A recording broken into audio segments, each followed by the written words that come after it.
Hello everybody, Peter here from the Esoteric Order of Gamers. It's been a little while. I've been away on holiday. I went to Sri Lanka for 3 weeks, had a fantastic time.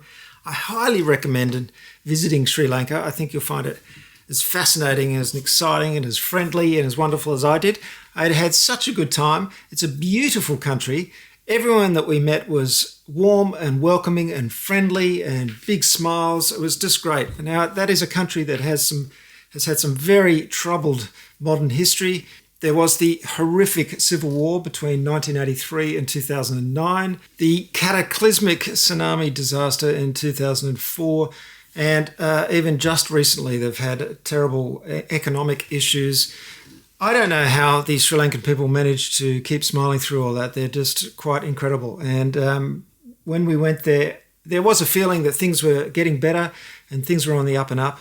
And I just feel it's like one of those countries which is, well, the time to visit is now, because more and more people are going to discover what a beautiful country it is to visit, and it's going to get more and more touristy. There are already spots that are very touristy, and that's unfortunately, that's the way the world goes. It's going to get more and more that way. So if you're thinking of going to Sri Lanka, go and check it out now before some places get spoiled a bit. But anyway, that aside, as I said, we had a fantastic time, and there's such a range of things to do. Up in the Cultural Triangle in the north, there are amazing archaeological sites, just absolutely stunning things to see. Monastery ruins stretching through the jungle, huge Buddhist dagobas that go back thousands of years. One of which, I have to say, at Anuradhapura, was the third largest man-made object in the world, next to the pyramids at one stage, next to the two largest pyramids. So you don't even know these things exist, and they're quite incredible. Also, there are incredible Buddhist caves covered with murals. There's Sigiriya, which is this huge rock, a volcanic plug rock with the ruins of a palace on the top, which is an iconic place to visit in Sri Lanka. There is, of course, the train down through the hill country and tea plantations, which is getting a bit touristy now, unfortunately. Everybody wants to take the photo of themselves hanging off the train and all that kind of thing. But it's still a beautiful part of the world. Down south, you have all the beach resorts and everything, which is not really my speed. It's very touristy down there, but we actually went to a resort way up in the northeast, which was a lot quieter, which was beautiful. So we had some relaxing days. We had days of swarming all over ruins and temples. It was just so much to do. It was fantastic. So there you go, Sri Lanka. If you're looking for a place to visit, I highly recommend it. Anyway, I'm back, and it's all about the Esoteric Order of Gamers and getting back into work and stuff like that now. The old post-holiday depression, unfortunately, which always happens. But I am excited, however, about getting back into the EOG, and also Tabletop Codex, my fantastic app for learning and playing games and getting those rules in your head as easily as possible. I will be putting a lot of attention to that very soon. I want to update it with a lot more games as soon as possible. And also I'm thinking about doing an update very soon and adding some more functionality. So there's a lot more happening.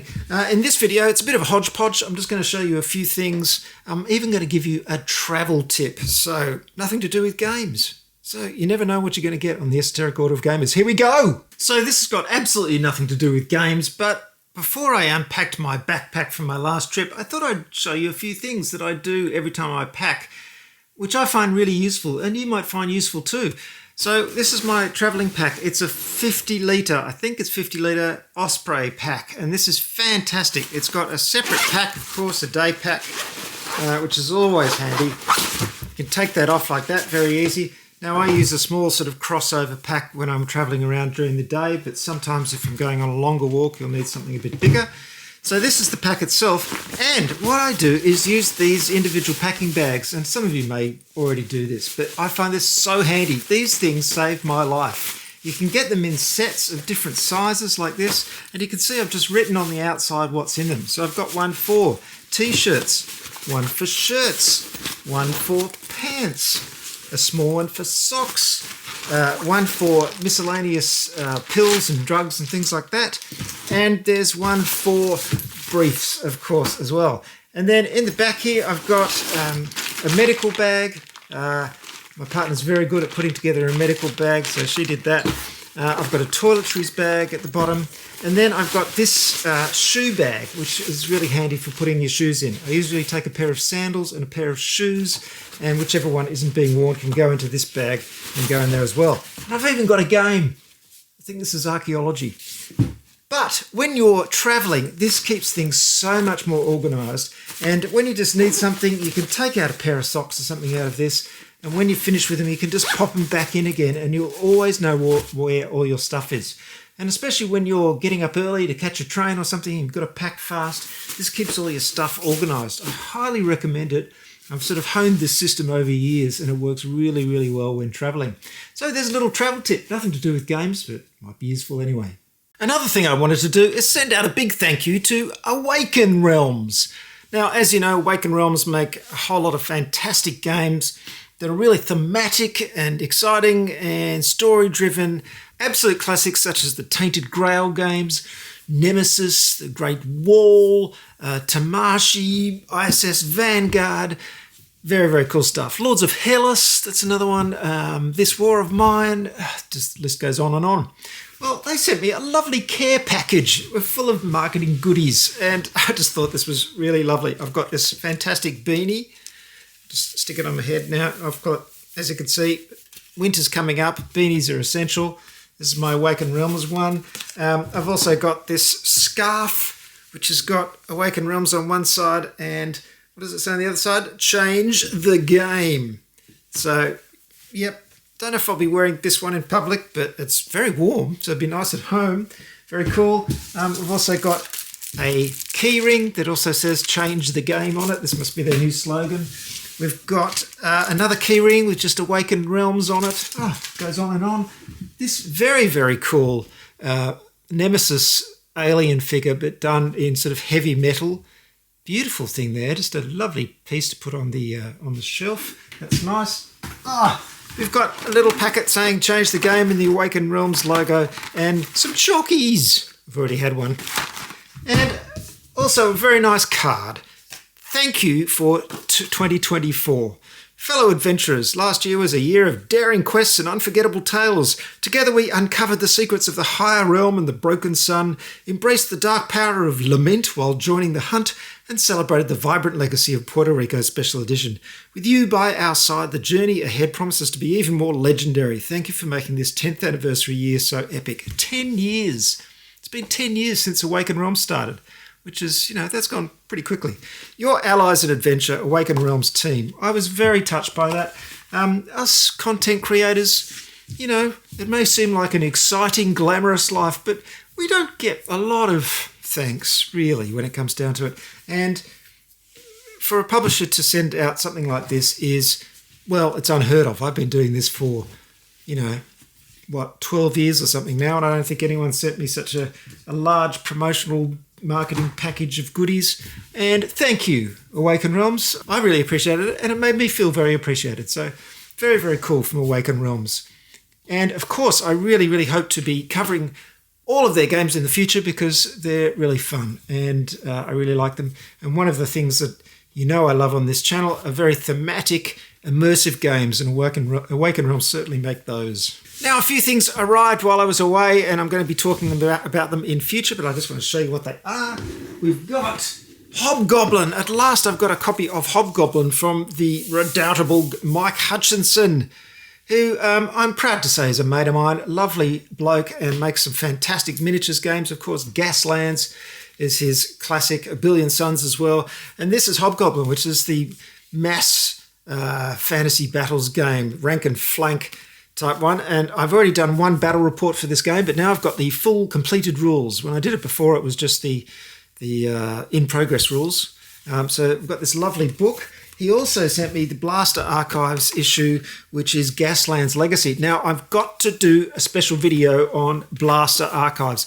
Blaster magazine is a very cool magazine that's got lots of miniatures rules in them, and it's full of the creative, exciting, right up to the minute stuff that's going on in the miniature tabletop wargaming world.